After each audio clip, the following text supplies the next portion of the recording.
She calls a footman by his Christian name, said Lady Vespasia Crail, loudly enough for half the room to hear. She has been in London 5 weeks, and she has ruined 3 pairs of gloves, laughed aloud at the opera, and offered, in my hearing, to teach Lord Denbury's daughters to swim. The creature is not a lady. She is weather. The Duke of Ambersley, who had been standing behind her for some little time, said, "Which creature?" Lady Crail turned and had the grace to go the colour of a boiled prawn, and recovered with the speed of a woman who had ruled Mayfair for 30 years. "Your Grace, the American, of course. Miss Wilder." "Ah," said Rafe, "weather. You may laugh. You have not sat beside her at dinner." "No," said the Duke of Ambersley. "I have not had that pleasure," and he walked away and left her standing, which was the most interesting thing that had happened to Lady Vespasia Crail in a decade, and which she would spend the rest of the evening explaining to people had not happened at all. He found the American in the card room. She was not playing cards. She was on her knees on the parquet with her skirts spread round her in a great foaming ruin of white muslin, holding a bloody napkin to the hand of a footman who had gone through a decanter, a boy of 18, white as paper, sweating with terror at the appalling social catastrophe of having bled in front of the Duchess of Haraway's guests, and she was talking to him in a low, brisk, wholly unbothered voice while she wound the cloth. "And you keep it up, higher than your heart, that's it. That's the trick of it. No, don't look at it. Look at me. What's your name?" "Peter, miss." "Peter, you're going to have a scar there, and every girl in this house is going to want to hear about it, so we may as well settle now on how you got it. I favour a duel."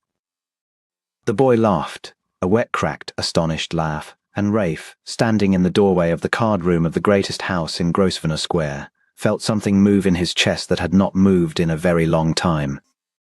Around them, 40 of the best-born people in England stood in a loose and beautifully dressed ring, holding their cards, watching. Not one of them had knelt. 2 ladies had their fans up. Somebody said distinctly, well really in the tone of a woman who has found a spider in the cream. Miss Wilder finished the knot, sat back on her heels, and looked up. Her hair was coming down. There was blood on the white muslin, a good deal of it, and a smear of it on her jaw where she had pushed the hair back with her wrist. She was not beautiful in the way this room used the word. She was brown from the sun, she had a wide mouth and a strong jaw and a pair of very direct hazel eyes, and she looked around at the 40 silent people watching her kneel, and Rafe saw her understand exactly what they were, and exactly what they thought of her, and decline visibly physically. Like a woman setting down a weight to care. "He'll want brandy and a chair," she said to the room, "and someone might fetch his mother if she's in the house."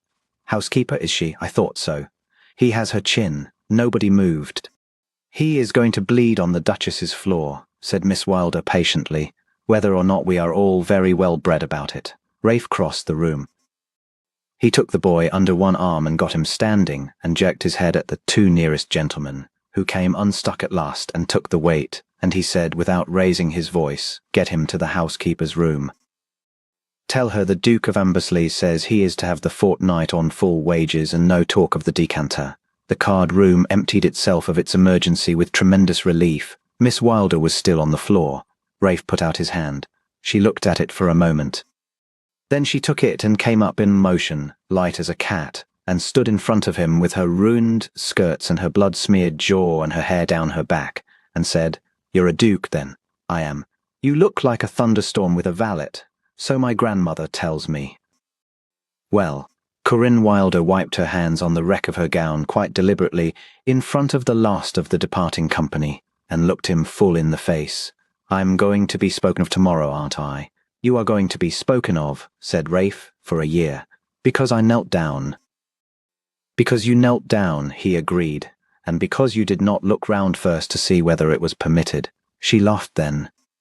It was not a titter, and it was not a silver ripple. It was a real laugh out loud from the chest, and it went across that vast gilded room like a window flung open in a sick room, and 2 dowagers by the fire turned round to see what had broken.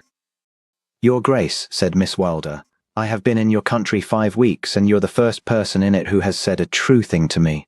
He did not sleep that night. He knew who she was, of course.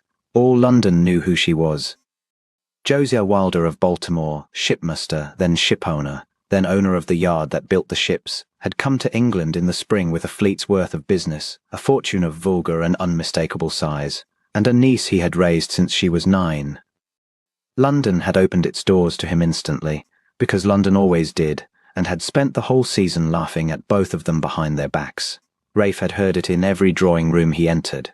The American girl who had shaken hands, like a coal merchant with Lord Denbury, who could not be brought to understand precedence at dinner and had said, when it was explained to her, "So the soup gets cold according to rank," who had ridden in the park at 7 in the morning and jumped a rail-side saddle in front of the Bishop of Ely, who did not know what to do with her fan and had at last used it to shade her eyes.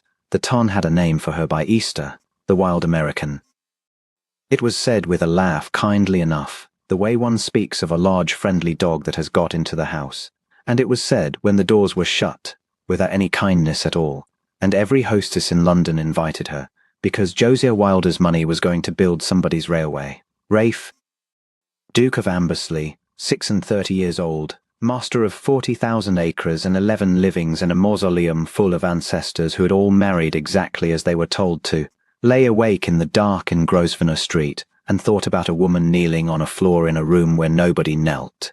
He rode in the park at 7 the next morning. It was not something he had ever done. She was there. "Your Grace," she said, from the back of a raking grey mare that was much too much horse for her and was plainly having the time of its life. "You're up early. Are you ill?" "I am told there is a fashion for it." "You are the worst liar I ever met," said Miss Wilder, "and I have lived among sailors." And she wheeled the grey and went off up the Tan at a canter without waiting to see whether he would follow. He followed. They rode for an hour. He learned, in that hour, that she had been born in a house that no longer stood, that her mother and father had died of the fever within 9 days of one another, when she was 9 years old, and that Josiah Wilder had walked off a ship, taken one look at the orphan on the step, and said, "Well then, you'll come with me." "He took me to sea," she said. "There was no one to leave me with. I was in the rigging at 11. He taught me the ledgers when I was 13 because he could not read a column of figures without his lips moving, and he was ashamed of it, and by 15 I was keeping the yard's books, and I have kept them ever since." She looked over at him, perfectly level. "That is what they are all so appalled by, you know, not the gloves. They think I am a savage because I have been useful." "They think you are a savage," said Rafe, "because you are not afraid of them, and they do not know how else to explain it." Corinne Wilder pulled up her horse. She sat there in the early light with the mist standing in the hollows of the park and looked at him for a long moment. "Say that again," she said. "Which part?" "The whole of it, slowly. I want to remember it in October, when I am back in Baltimore, and this whole spring has begun to feel like something I dreamed."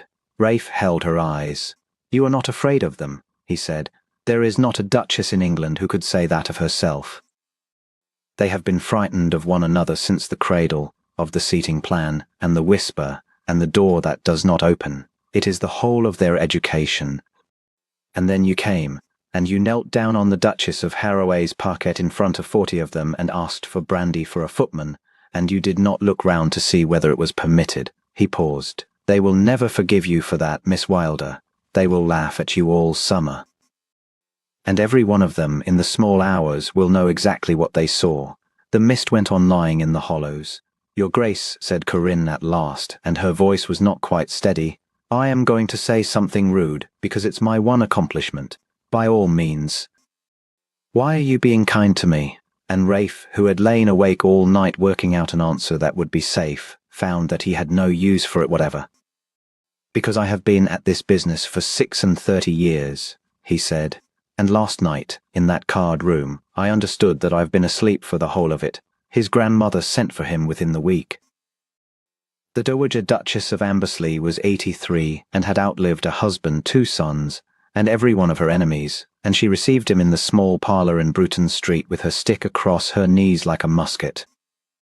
"You have been seen," she said, "riding in the park at 7 in the morning with the shipbuilder's niece." "4 times," said Rafe. "Do not be clever with me, Raphael. You have not the constitution for it." She looked at him a long time from under the frill of her cap. "Well, and what do you propose to do about it?" "I propose," he said, "to marry her." The stick did not move. Nothing in that ancient painted face moved at all. Then you had better be quick, said the dowager, because they are going to break her first. He went very still. Oh, do not look at me like a spaniel. I am not the enemy. I am 83 and I am bored. And if you imagine I would not rather have a woman in this family who can keep a ledger than another one of Vespasia Creel's nieces, you are a greater fool than your father. She thumped the stick once. But I know that world, my boy, 'cause I built half of it, and I am telling you what it will do. It has decided the girl is a joke. So long as she is a joke, she is safe, she may be laughed at and fed at, and her uncle's money may be borrowed. But the instant it is suspected that the Duke of Ambersley means to put a coronet on that head, she stops being a joke. The old eyes were pitiless and perfectly clear, and then they will destroy her, publicly, with enormous good humour. And you will not see it coming, because you have never once in your life been on the receiving end of it. Then I shall announce it tomorrow. You will do nothing of the kind. You will announce it when she has said yes, and she has not said yes, and I will tell you why. The dowager leaned forward. Because that girl has been laughed at it in every house in London for 4 months, and she has borne it. And the one thing, Raphael, that would finish her is to discover that you were laughing too, or that you were ashamed. So before you ask her, be very sure you are not. He said, I am not, said his grandmother. Lady Vespasia Creel's dinner was on the 9th of June, and it was, everybody agreed afterward, the most amusing evening of the season. Rafe understood what was happening by the second course. They had seated her at the foot of the table among the wits. They had begun gently, a little chaffing about American manners, a little wonder at how she found England, and Corinne had answered it all straight and easy and had made Tupor laugh honestly, and for a while Rafe, watching her from the head of the table where the seating had put him beside Lady Georgiana Frayne, had thought it would be well enough. Then Lady Creel said, Miss Wilder, you must settle a dispute for us. Mr. Pelham insists that in America a gentleman is a man who has money, and I say that in America there are no gentlemen at all, only degrees of trade. Which is it? You are so wonderfully placed to tell us. The table went quiet in the particular way a table goes quiet when it has been waiting. Corinne set down her fork. Ma'am, she said, my country a gentleman is a man who behaves like one at his own table. It was, Rafe thought afterward, a fine answer. It was better than fine. It was a rapier, and it landed, and for one heartbeat Lady Creel's face was that of a woman who has been struck. And then, into the silence, Lady Georgiana Frayne said, kindly, sweetly, turning her lovely face up the table. Oh, but poor Miss Wilder, we are all being so unfair to her. She cannot know what we mean. One cannot expect a person to know a thing she has never seen. And she laid her hand on Rafe's sleeve, and looked at him with perfect confidence and said, Can one, your grace? And the whole table turned to look at the Duke of Ambersley. He would think about the next 3 seconds for the rest of his life. He did not laugh. He wanted to be clear with himself about that afterward, in the small hours when he took the thing out and examined it. He did not laugh, and he did not agree, and he did not join them. What he did was hesitate. For 3 seconds, for a breath, for the space of a slow blink. The Duke of Ambersley sat at the head of that table with 22 of the best-born people in England watching him, and felt the whole weight of 36 years of that world come down on his shoulders like a hand, and did not know what to say. Then he said coldly, Lady Georgiana, you will forgive me. I did not attend. It was a rebuke. It was, by the standards of that room, a serious one. Lady Georgiana went white and turned away, and the table hurried into other conversation with the relief of a company that has heard the ice creak. But he had hesitated, and down at the foot of the table, Corinne Wilder had watched him do it. She did not falter. She ate her dinner. She talked to the man on her left about the tonnage of the Baltimore Clippers with great composure for 40 minutes. She laughed at the right moments.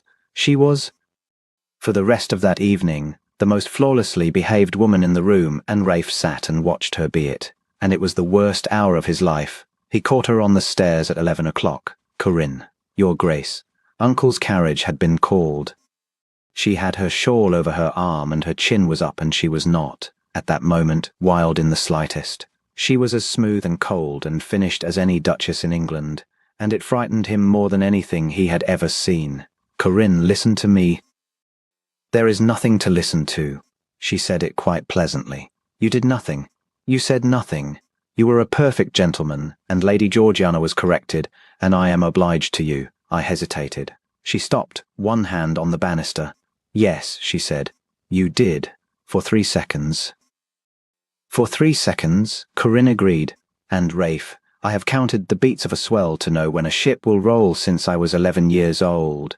I have a very good ear for 3 seconds." Her eyes were dry and terrible. "You know what was in them. Say it, and I shall think better of you." He stood on the stairs of Vespasia Creel's house and made himself say it. "I was ashamed," he said. "Not of you. God knows not of you. Of standing up in front of that room and being seen to want you. Of what they would say of me. Of being the Duke of Ambersley who was made a fool of by the shipbuilder's niece. It lasted 3 seconds. It is the most contemptible 3 seconds of my life, and I would give 10 years to have them back." Corinne Wilder looked at him for a long moment. "Thank you," she said, and her voice cracked, once, right down the middle, and it was the first time he had ever heard it do that. "Thank you for not lying. You have no notion how rare it is." "Corinne, I sail on the Ariadne," she said, "on the 28th. Uncle Josiah has his contract. The yard's business here is finished. There is nothing to keep us." She pulled her shawl up over her shoulders. "I am not running away. Let us be clear about that, because I will not have you telling yourself I ran. I have been laughed at in this town since February, and I have not run once. But I am 27, Your Grace, and I have spent 4 months being weather, and I find I would like, before I die, to live somewhere I am simply a person." "Marry me," said Rafe. She closed her eyes. "No," she said. "Corinne, not like this. Not on a staircase, with the door shut, where nobody can hear you." She opened her eyes and they were wet, and she let him see it. "Do you know what they would say? That the American caught him. That she got him alone and worked on him, and he did the honorable thing.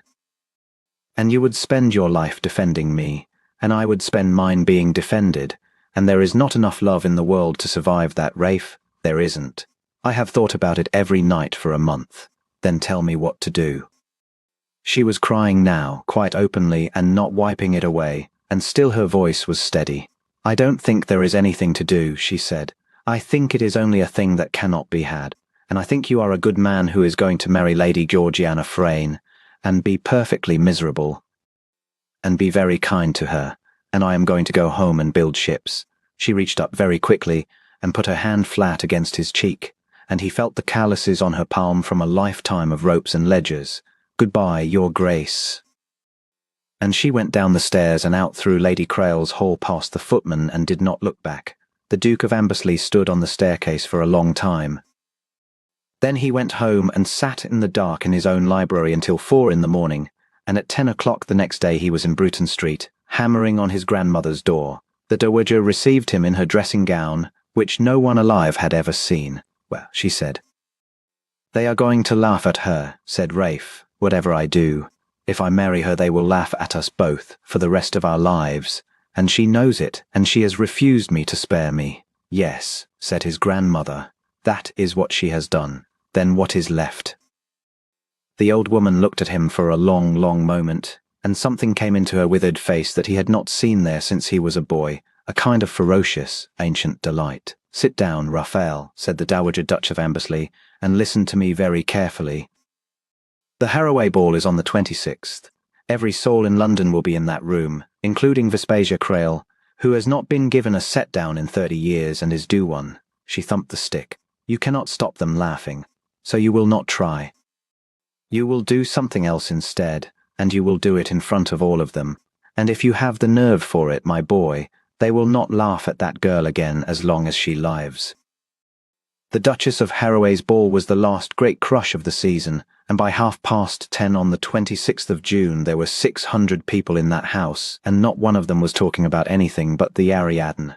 It was known that the Wilders sailed on the 28th.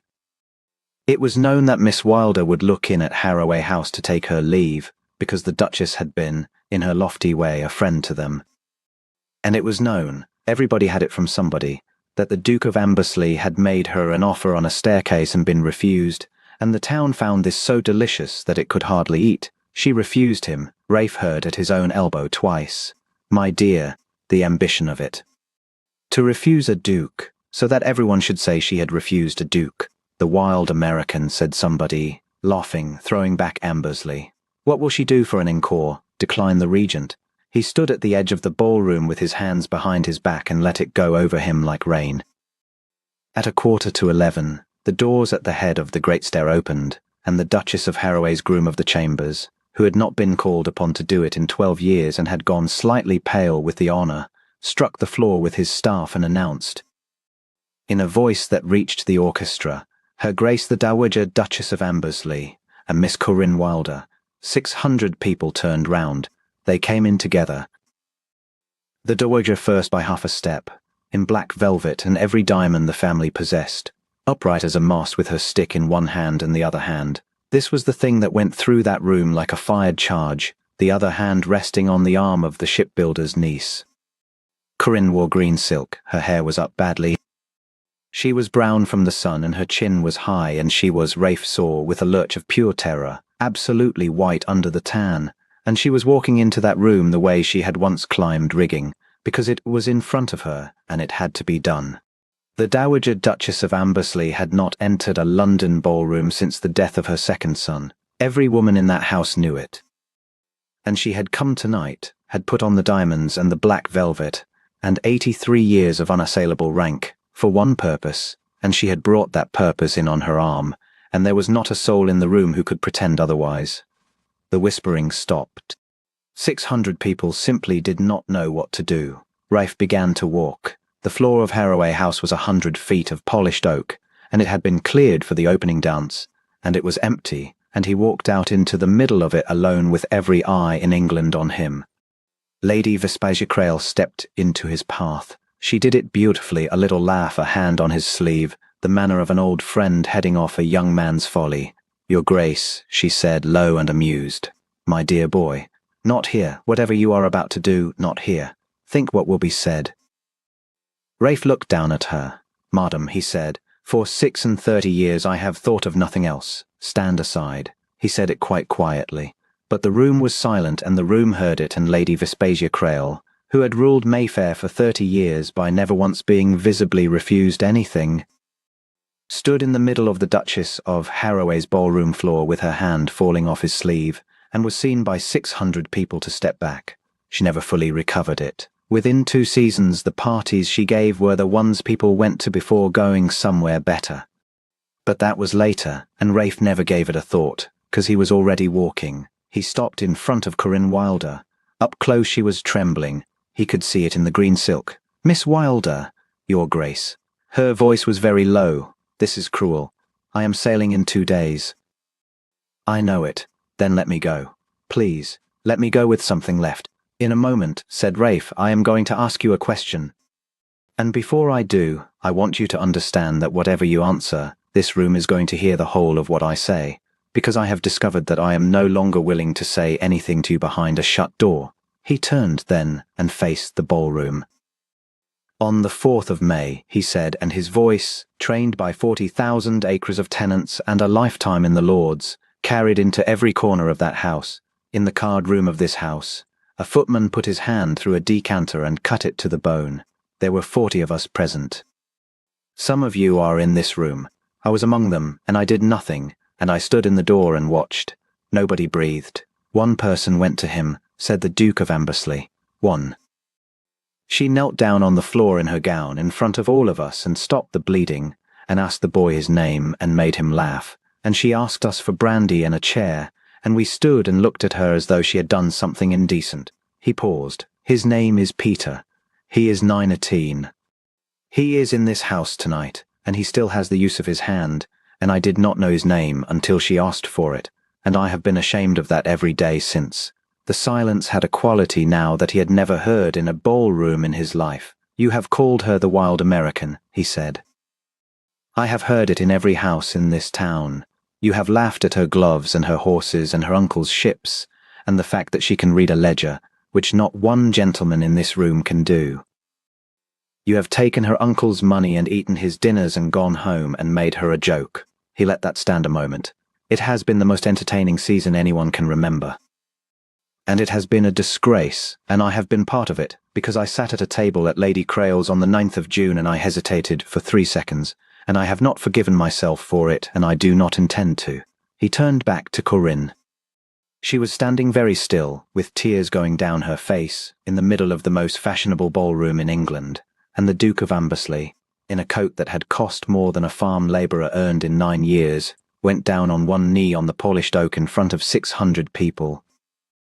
Somebody in the gallery cried out. He did not hear who. "You knelt on this floor," he said, "in front of them all. It seemed to me that it was my turn." "Rafie," she whispered, "get up. Get up." "Corinne Wilder," he said. "You told me you would like, before you die, to live somewhere you are simply a person. I cannot give you that. I have nothing to offer but a great name and a great house and a great deal of noise, and I am asking you to take all of it and be looked at and be talked of and be my wife. But I can promise you one thing." His voice was not steady. He let it not be steady. He had done with being smooth. "You will never again stand in a room and wonder whether I am ashamed of you. Not for 3 seconds. Not for one. I will say it in front of anybody, anywhere, for as long as I live, and I am beginning here, tonight, in front of every soul in London, so that it can never afterward be said that I did it quietly." He drew a breath. Marry me, and let us be spoken of." For 3 full seconds, he counted them, and so he knew Corinne Wilder did not move. Then she said, loudly enough for the gallery to hear, in the plainest voice in that house, "Yes," and the Duchess of Haraway's ballroom came apart. He never afterward knew who began the applause. The Dowager always maintained with enormous complacency that it was herself, and that she had struck the floor with her stick 3 times before anybody else had the wit to move. What was certain was that it came, and that it did not stop. That 600 of the best-born people in England stood in that house and clapped until the chandeliers rang, some of them from delight and some from relief, and a great many, no doubt, because they had seen which way the wind had turned and had no intention of being on the wrong side of it by Sunday. Rafe got up off his knee and found that he was holding her hands and did not remember taking them. "You've done it now," said Corinne shakily. "You've gone and made me fashionable. I have made you a duchess. Same disease, different name." She laughed, that out loud, from the chest, in the middle of Haraway House, and half the room laughed with her, and this time, Rafe noticed, not one of them was laughing at her at all. They were married at Ambersley in September, in the small church at the gates, with the yard hands from her uncle's Liverpool office in the back pews, and the Dowager weeping magnificently into a black-bordered handkerchief, and a footman named Peter, promoted, standing very upright at the door with a scar across the back of his right hand.